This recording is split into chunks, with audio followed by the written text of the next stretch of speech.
Hello, everybody, and welcome to the Quick Question Podcast. My name is Gabe Ryan, alongside my lovely co-host, Mr. Matthew Chafty. Hello. I thought you were going to keep going. Hello. And on the ones and twos are producer extraordinaire, Zeke Entia. Thank you for joining us today, Zeke. Yeah, what's up, guys? Chilling. We're back for episode number 20. We've hit episode number 20. This marks 5 months of us doing the show. So congrats to us. Yeah. It's a big deal. Big deal. Matt, how was your weekend? How are you feeling? I'm feeling all right. Just vibing. Man of many words today. Zeke, how are you doing today? I'm okay. Working through some technical difficulties, but we're cooking. It's okay. We're here. We're alive. Yes, we are. We're figuring this out. Yes, we will. Thank you guys for joining us. I think that's the third time I said it. Anyways, big weekend in sports. Conference championships in the NFL took place over the weekend. College basketball had a loaded slate. I actually traveled down to Lexington, Kentucky to watch the Kansas Jayhawks play the Kentucky Wildcats with Michael Daly, who you've seen on other shows. So that was a good time.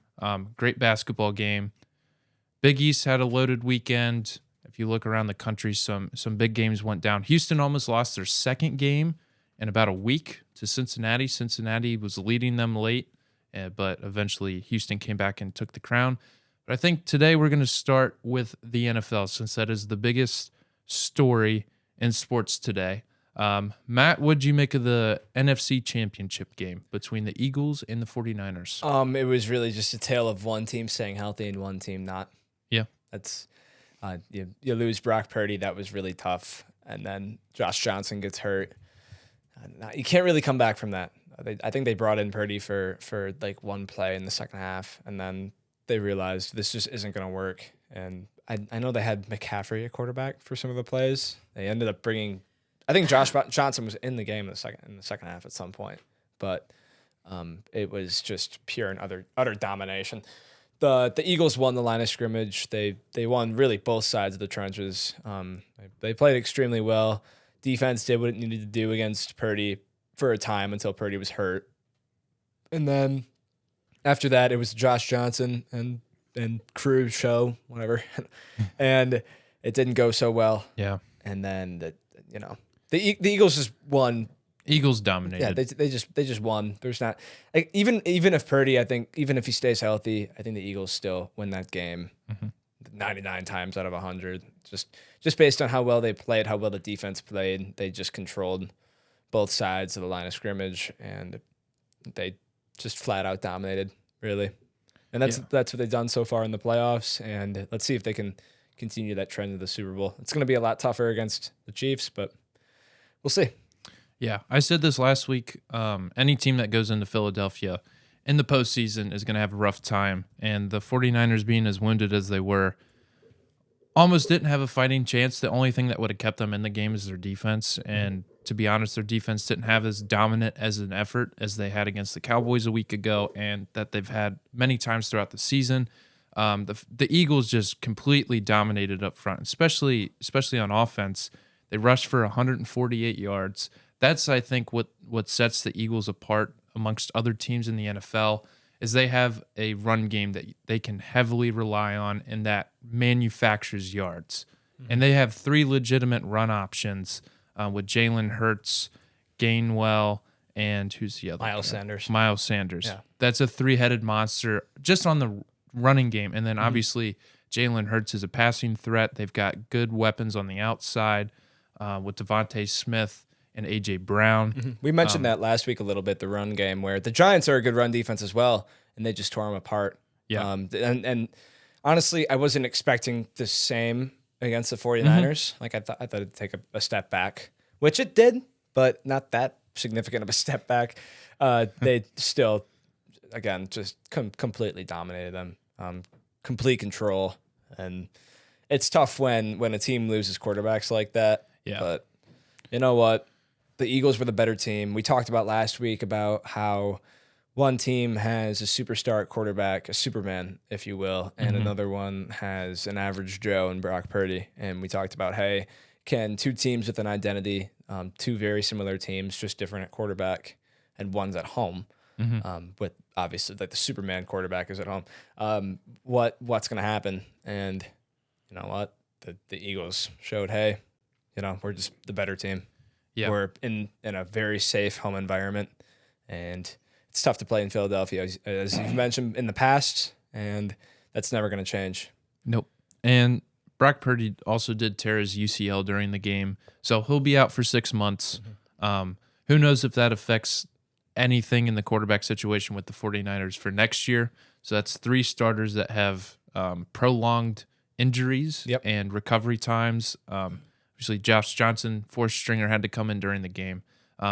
But congratulations to the Philadelphia Eagles. They've had an incredible season. They are 14 and they were 14-3 during the regular season. Won their first 2 playoff games. The 1 seed in the NFC.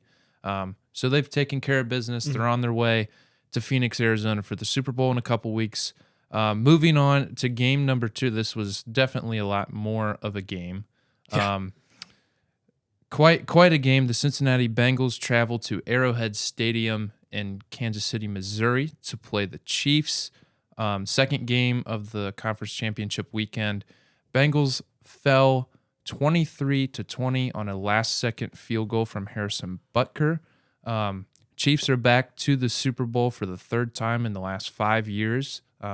Patrick Mahomes started in his 5th straight conference championship game, which is pretty insane. They also were showing during the game some of his touchdown stats as they compared to some NFL greats. He is almost at Tom Brady's touchdown record. Yep. And he's had 5 starts in conference championship games where Brady had 14. So think about the numbers that this guy has put up. It is unbelievable. But a back and forth game. The Chiefs dominated early. Bengals took a while to get going. They made a few huge plays in the second half, score some touchdowns. T. Higgins had an incredible reception.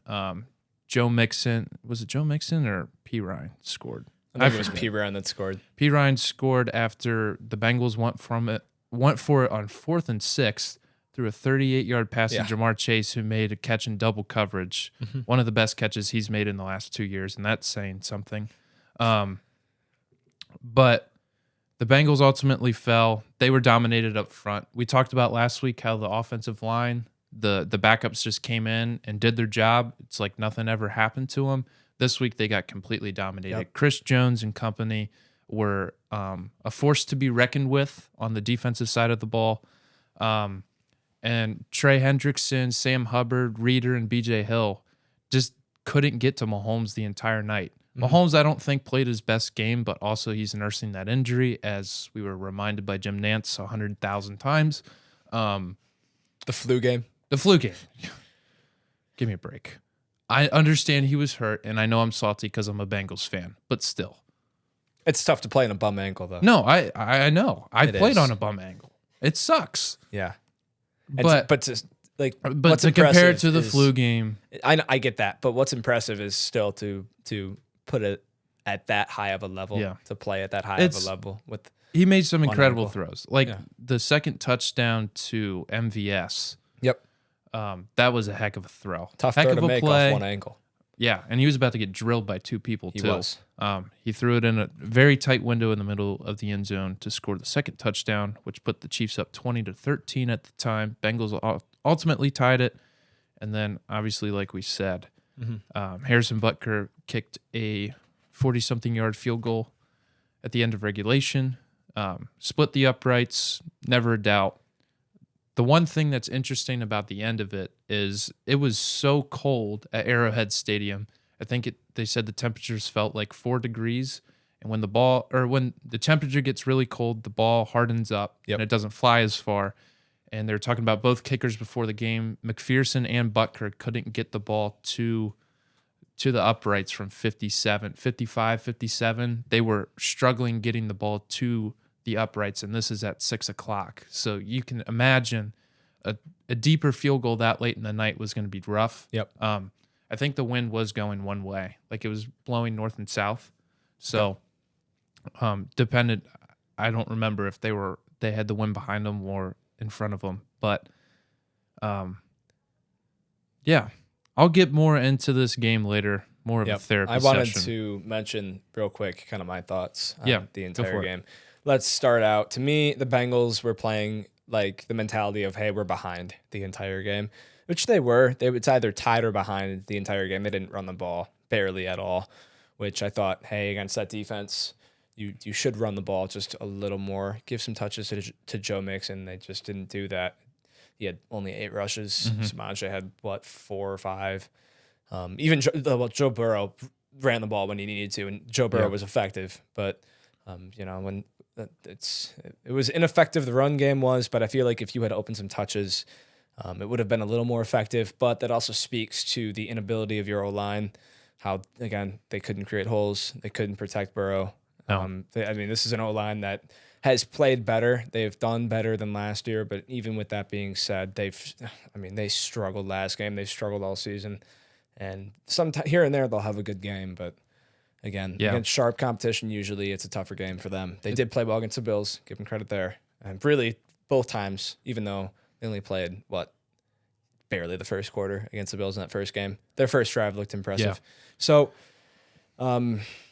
again, it's a tough setting to be in. Again, especially with that wind, that factor, that the wind, the cold, the night. Being in Arrowhead, all those fans being there. I mean, it's a tough environment. But it seems like Joe Burrow has always found a way to excel, to succeed in those environments, and he threw 2 picks in that game. So not his sharpest day, but he still had a chance to win the game. He did. And it honestly felt like the opposite of last year's script, where the Bengals were keeping Patrick Mahomes off the field in that fourth quarter, and then you get to overtime and he throws a pick, right? Yeah. This script felt completely flipped, where they just kept Burrow off the field at the end of the game. Yeah. Also, I was going to say the Bengals, part of their strategy the back half of the season, especially when they're on the road, is if they win the coin toss, they want the ball first because they want to go march right down the field and score. And they did that at Buffalo last week. 75-yard drive, 8 plays, touchdown, piece of cake. Arrowhead was a different story. They did not score on the first possession. And if you don't score, you're giving the other team the ball to start the second half. And the Bengals are really lucky that the halftime score was what it was, because the Chiefs could have blown that game open just like they could have last year. Because last year, the halftime score was 21-10, and the Chiefs had a good chance at scoring their 4th touchdown of the first half to go up 28-10. They didn't score. So missed opportunities from the Chiefs could have made this game a little bit uglier than it was. But like you said, they didn't establish a run game at all during this, and I think a lot had to do with the offensive line. They tried to run the ball early a couple times, and they got called for holding penalties, which last week Mixon ran for over 100. That did not happen at all. I think they got 1 penalty the entire game, and the Bengals just all around just didn't have their sharpest game. Burrow, like you said, threw 2 interceptions. The second one was just a great play by the Chiefs defense. He threw a very good pass to T. Higgins. A great play was made. They tipped it up, did the tip drill, made the play. 2 rookies on the Kansas City defense. Trent McDuffie had one incredible game. Yeah.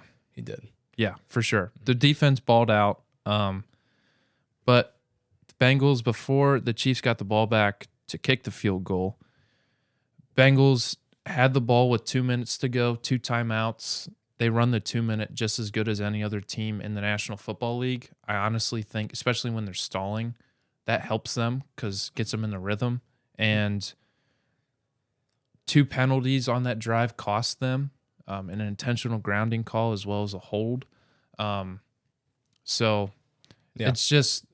the little things that got to them down the stretch. They just weren't able to get those first downs through, and they gave the Chief too much time, which is any time on the clock, and they made them pay, and they're in the Super Bowl. But congrats to the Kansas City Chiefs. I don't know if we want to mention it now or later, maybe a different date, maybe later on the episode, but I do want to talk about the interesting scenario that is the Bengals offseason.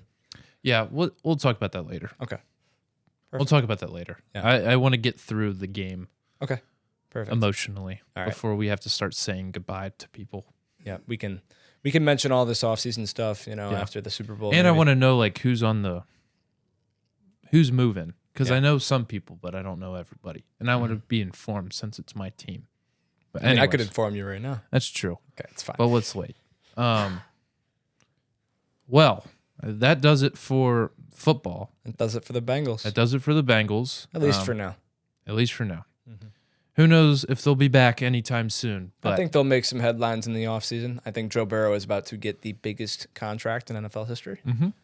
I think resources are slowly making Something know. something in between. Bengals are getting their 52 and resources 60. together. They're going to try to throw everything at Burrow, Yeah. and hopefully he They accepts. got a lot. They got a lot of money for him. Yes. They've saved a lot of money for him, and and we'll see. going to use a lot. We'll of money see if on that Bengals quote unquote culture that they've established the last 2 years. We'll see if it's kind of a la like the New England Patriots, where you can, if you find the right guys, you can kind of plug them in. They don't have Right. to be the greatest players in the game, just enough to do whatever they're assigned to do.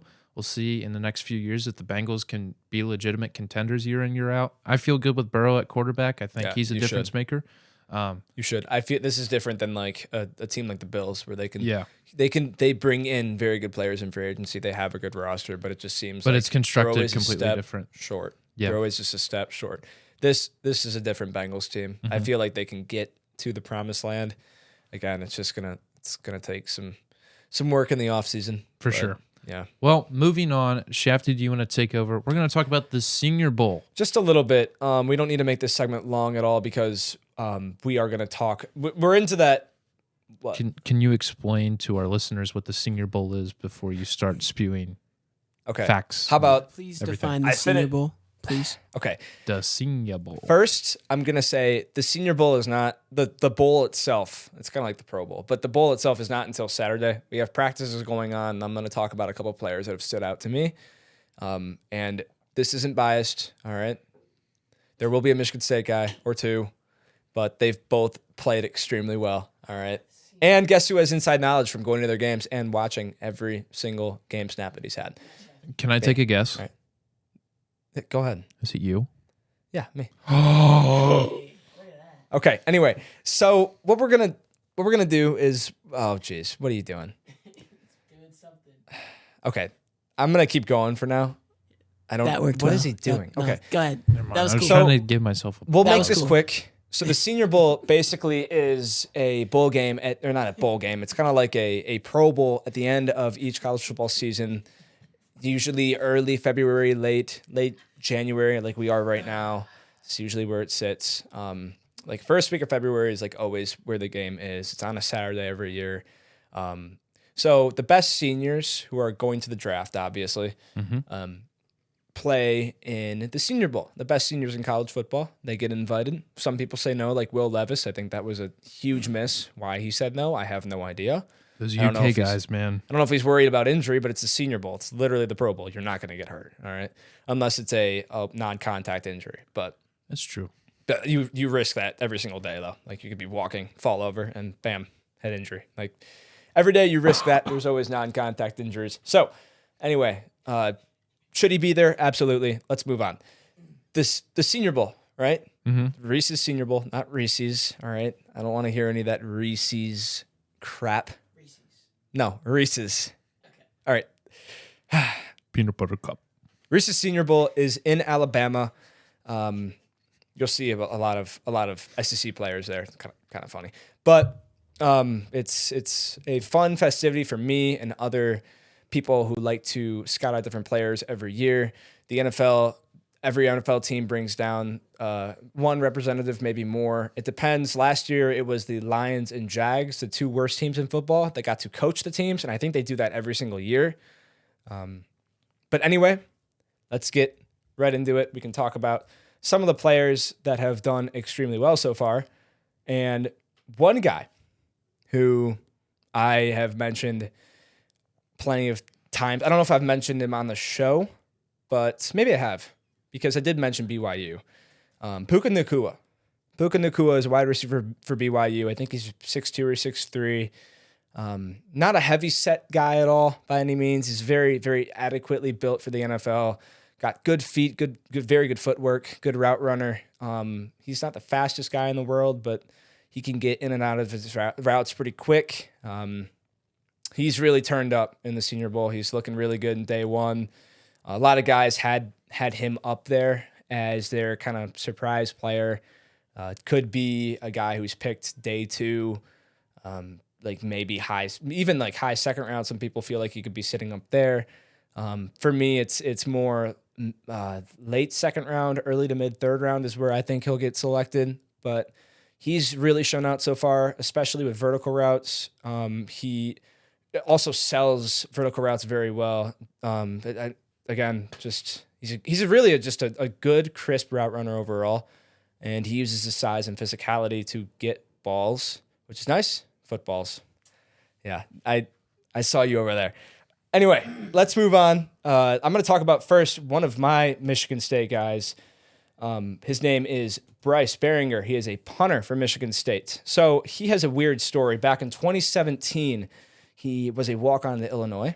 Then mid-season in 2018, he left to join the Michigan State football team.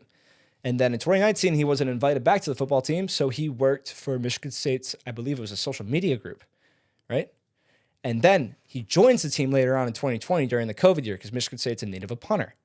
2021, he averages the most punt yards in all of the Big Ten. And in 2022, he was snubbed from a Ray Guy Award, right? First team All-American, first team All-Big Ten, Big Ten Punter of the Year, whatever that award is. But he was exceptional. I don't know what you guys are doing over there, but Don't worry about it. okay, I won't. Mind your business. Okay. He's exceptional. He averages between, 50, 55, 60 yards a punt, which is just incredible in college football. Again, watching him in person, I think one thing he can improve on because he hits like just missiles down the field. He could improve on a little bit of airtime, but again, when you're putting the ball that far, it's always an advantage. It's not like a line drive or anything. He is still getting hang time, but it's not like the best It's of not the like best of the 10 NFL. seconds of No, hang time. like where those guys in the NFL are able to place the ball so high in the stadium where it sits in the air for like 4 to 6 seconds. Just ridiculous amount of time for players to get down the field. Yeah, like when I punted. Crazy. Exactly. Just Anyway. making sure. Let's move on to another name that I really like from Michigan State. Yeah. Jaden Reed. What? Wow. Yeah, I know. It's wild. Big shocker right there. Michigan State receiver. He can play in the slot. He can play outside. Apparently, this is a source that I found on Twitter. A scout has mentioned that Jaden Reed has won every single one-on-one route he's seen in day one. He's like Michael Which is- Jordan. Well, I mean, I'm not saying this is the NBA. This is the Senior Bowl, but it's pretty impressive, right? Okay. For a guy who last year, had he left, he would have been selected second round, third round in the draft, probably ahead of names, maybe around George Pickens. Like he was considered, hey, he's going to be in the top 60 kind of guy. Right now, he had a down year. Michigan State had no O-line. Peyton Thorne had to step back because of that, and so did the rest of the offense. So it was hard to rely on a guy like Jaden Reed when you just can't get the ball out to him, or when you do, it's just a wild, out-of-control throw. But he has some tape from his junior year and his senior year where he just looks extremely impressive. Just, again, all-around good player, great route tree for a college football player, great burst. He also, according to, I think it was like a speed radar at the Senior Bowl, he has the fastest top speed, which is what some people were worried about going into the combine, into all this NFL process. I mean, top speed of 20 miles an hour is pretty damn good. What was that? I mean, what? That's pretty fast. That's pretty fast. I mean, what's Burrow? Burrow was clocked at like 22 in the offseason, so get your crap together, Jaden Reed. just not true. What's quarter? No, he legitimately 22. It was 21 or 22, but it was higher than 20. 22 is Tariq Woolen fast. And Tariq Woolen... He got Tariq 21. Woolen, I'm pretty sure. Tariq Woolen ran Hold on. sub 4.3 Let me at the look combine. this up. No, yes, go look it up. Sprint. Okay, Speed. Hit 20.8 miles per hour, which is faster than Jaden Reed. that is very impressive. That means he's got to get faster. Was there like a speed monitor to confirm that or anything? No, this No, is just made up. Okay, that's very impressive from Mr. Burrow. Yeah. Right? This is after he got his appendectomy, too. So, Okay, so very impressive. so but he might still. be running like 25 miles an hour. Okay, He's still like very a fast. gazelle. Yeah.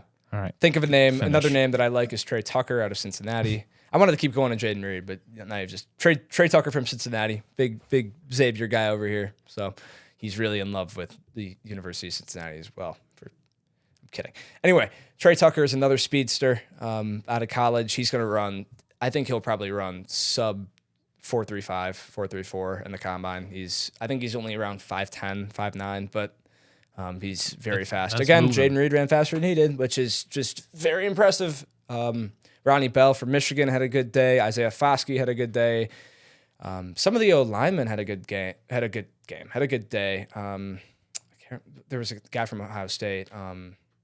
What's his name? Jones. I can't remember his first name right now, but he had another very good day. 6'8", 300-something pounds, big boy. Osiris Torrance looks slimmer, which, I mean, if you believe a 300-pound guy looks slimmer, okay. He's moving around for an offensive guard. That's very impressive. Yeah. It is. So that's a little taste. We still have a lot to go.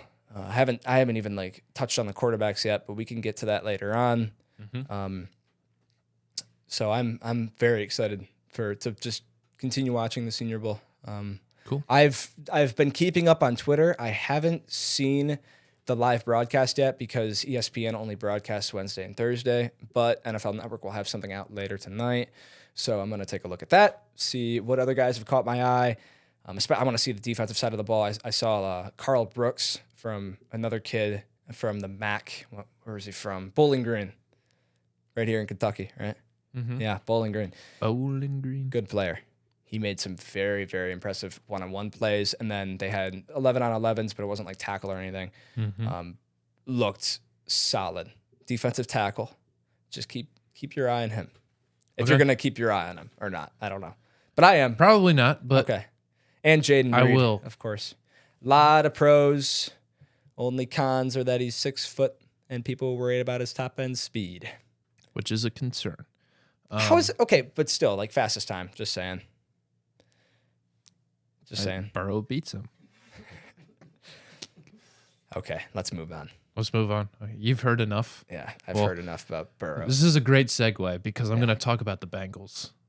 Okay. Their new edition of How Deep Is Your Love? How Deep Is Your Love is a segment where Matt and I get to talk about our favorite teams. Matt is a Detroit sports fan, also a Michigan State fan. I am a Xavier basketball fan as well as a Cincinnati area sports fan. I'm going to start actually with Xavier because I want to get this out of the way a little bit. Xavier last week had a tough task on hand. They had to go to UConn last Wednesday and play in Stores to one of the best teams in the country. They were able to take care of business against UConn, almost gave the game away at the end, but they won 80-77, which is a signature road win for the Musketeers this year. Since they played UConn the first time, UConn has lost 5 out of their last 6 games, so they've been on a little bit of a skid trying to re-identify themselves, but they had not lost a game until the Big East season started. So Xavier gave them their first loss as well as their 6th of the year. Nice. And Xavier then traveled on Saturday, played an 11 o'clock tip against the Creighton Blue Jays in a very hard road environment in Omaha, Nebraska. They got clobbered 84-67, but honestly speaking, it wasn't that concerning for me for the sake that Xavier's going to go through some lumps this year, especially with the road part of their schedule, because some of these environments in the Big East are very tough to play, especially if you're going back to back in a different time zone. Like, there's a bunch of different things that you could talk about there. But they did not play great. Creighton played a very good offensive game. Ryan Kalkbrenner, their center, who's 7'2", was a difference maker in their game. Creighton just lost to Xavier in their first matchup, 90-87. So really not surprising to see that dominant of a performance at home. Xavier also got out-rebounded pretty bad.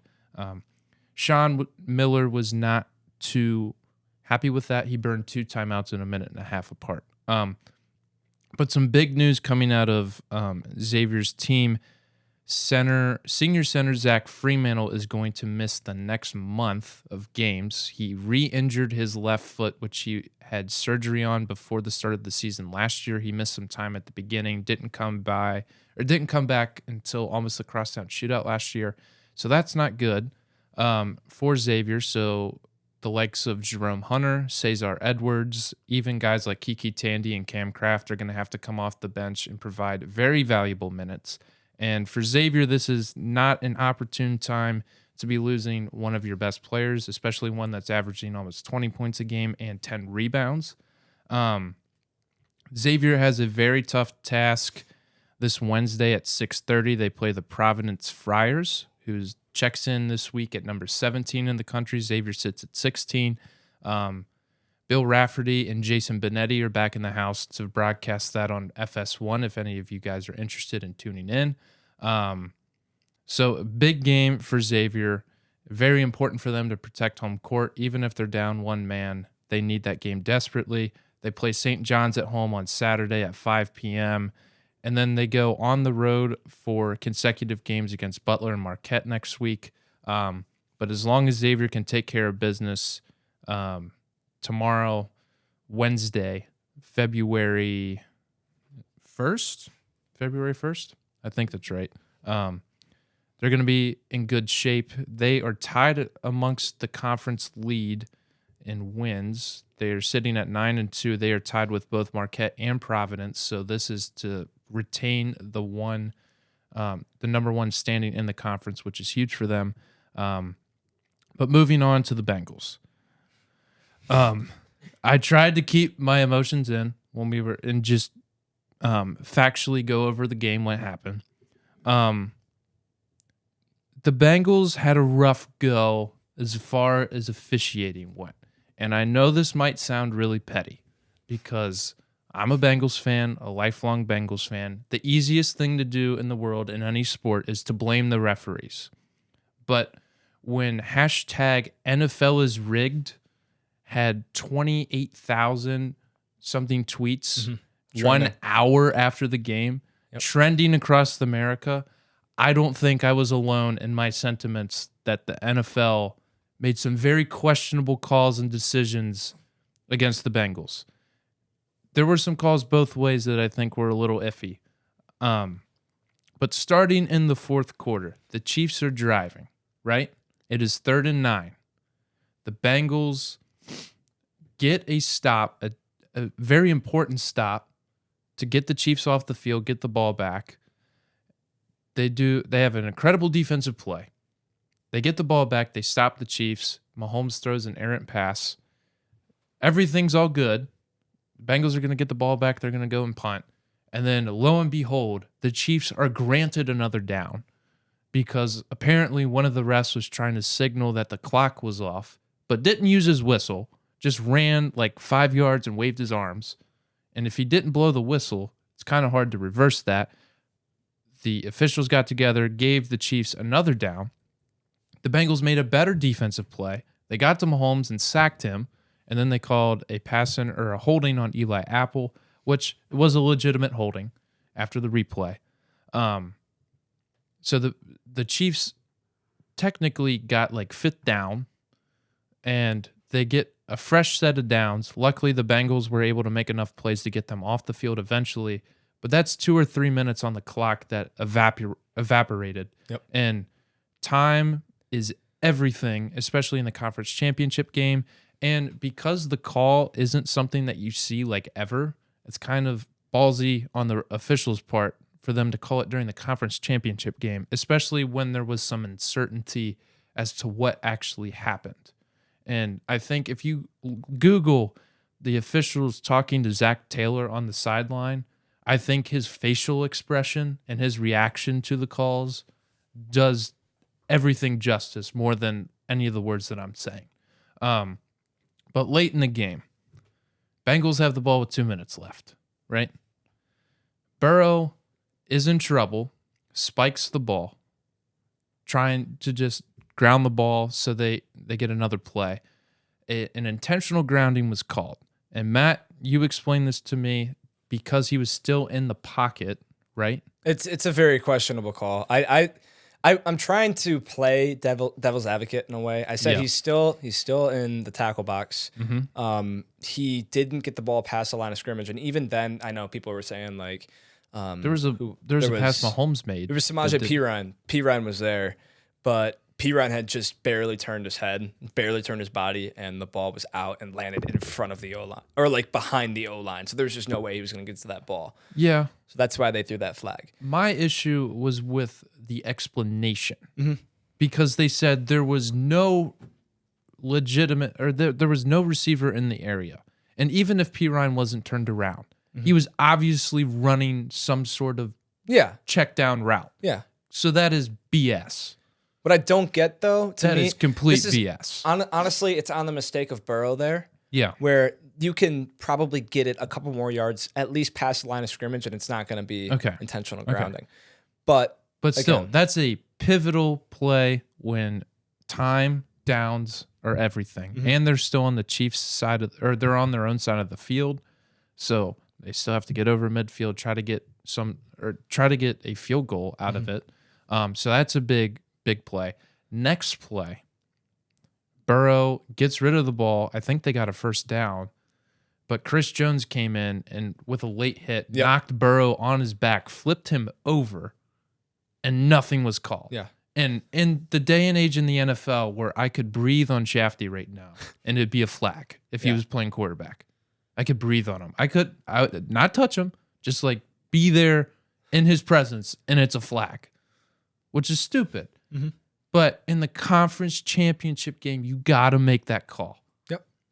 And I don't think it necessarily affected the preceding plays because they had some first downs out of it, but that's still additional yards. You don't have to use timeouts. Those are huge plays. And then obviously the one that everyone's going to talk about is the play that got the Chiefs into field goal range. I think they made the right call. So do I. I think they made the right call because again, I want to sit here and play devil's advocate again, where that people I think Mahomes sold it. He did. Oh, for sure. Like he definitely sold it, but that's just smart by him. Asai didn't I'm gonna go out of bounds and just shove you. That's like he didn't mean that. It's so tough to stop your momentum. I mean, you literally can't. If you're that big and you're running at a quarterback, there's no way you're gonna stop your momentum. Like 2 steps out of bounds. I mean, he was already on him and then extended the arm. I don't. Again, I want to play devil's advocate and say when in doubt, don't throw the flag. But I think they made the right call there. I think they made the right call, and even if he didn't mean to touch him, even if he didn't push him that hard, and Mahomes flopped, whatever argument you want to make, if you're Joseph Asai, you just can't risk anything. Exactly. And he's a young player, so unfortunately, that's just a mistake he'll learn from. Asai was in the Senior Bowl.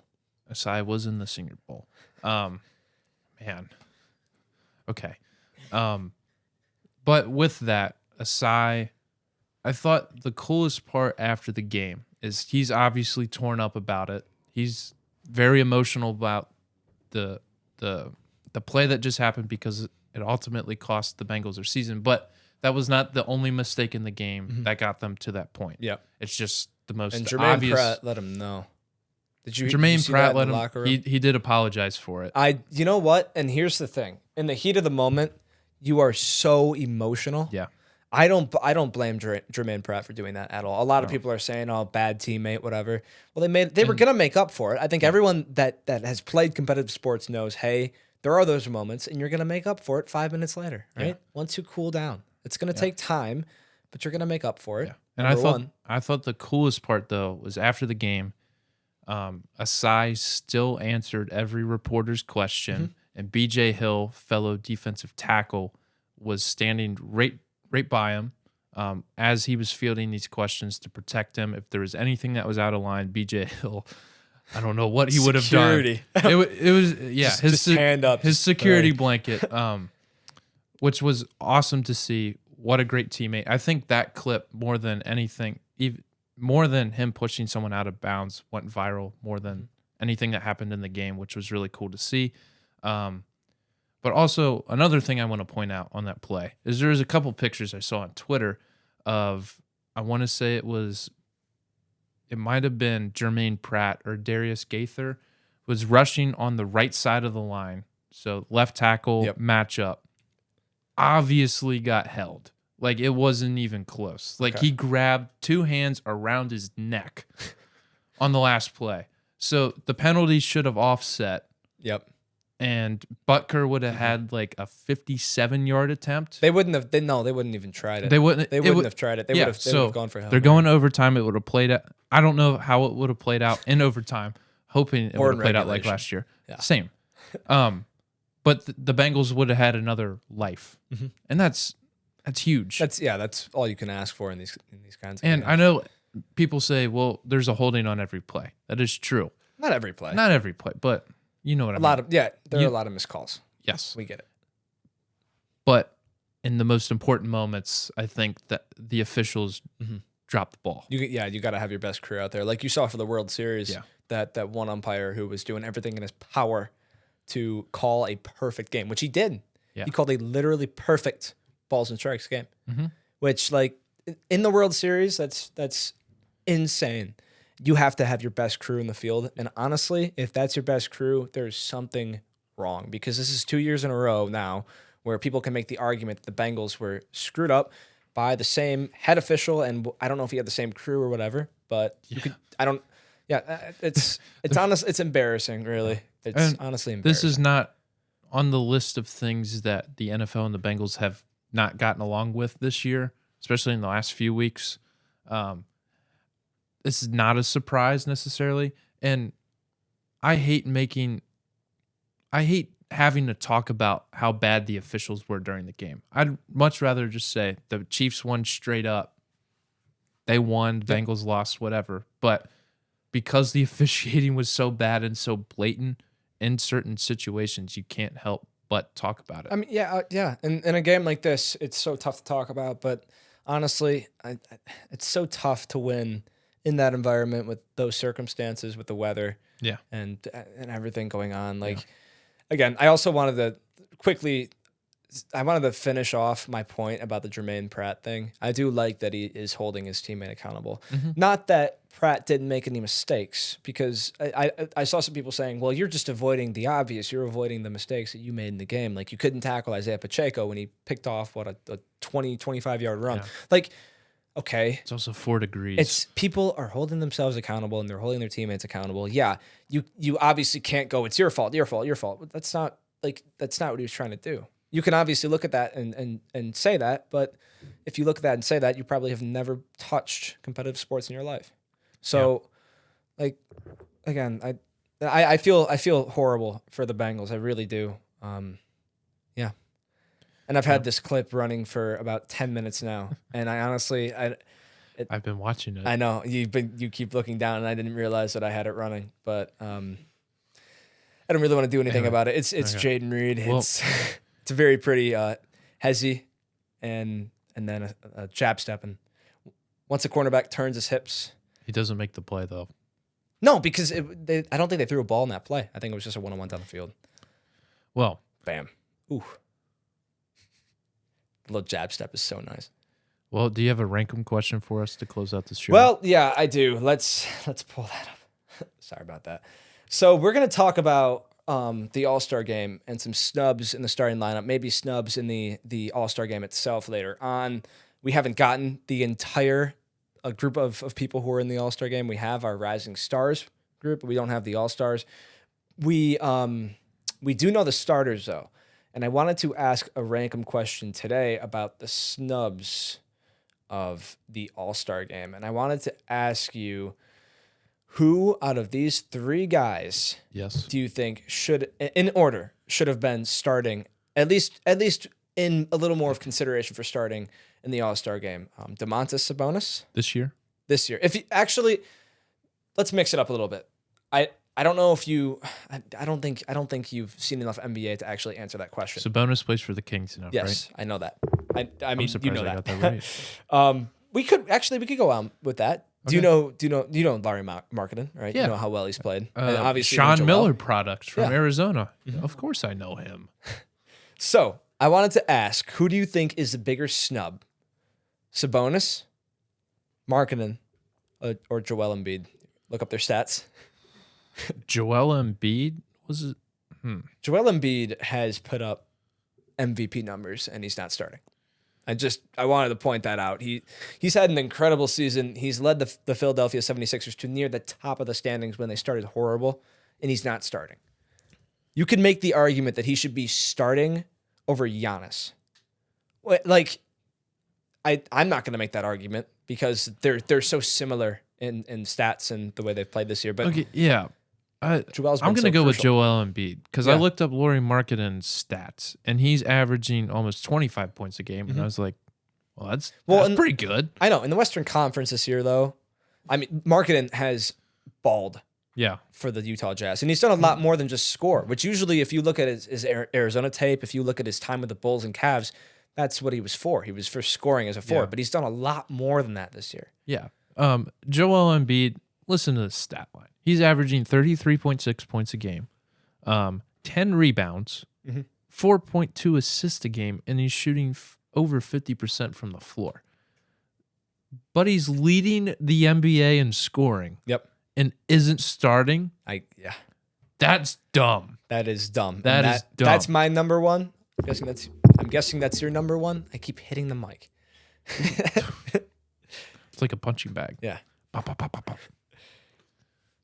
And then obviously there's Domantas Sabonis. Yeah. Wow, I didn't look him Sabonis, up, you know, but I don't if think you look at anything the can other beat that. if you look at the other two, Sabonis does not put up the same points, but he does grab 12 rebounds, which leads 12 rebounds a game, which leads the NBA. 12.4, right? 7.3 assists, all right? He's posting a 66.7 true shooting percentage, right? And that's 8.8 higher than the league average. Dang.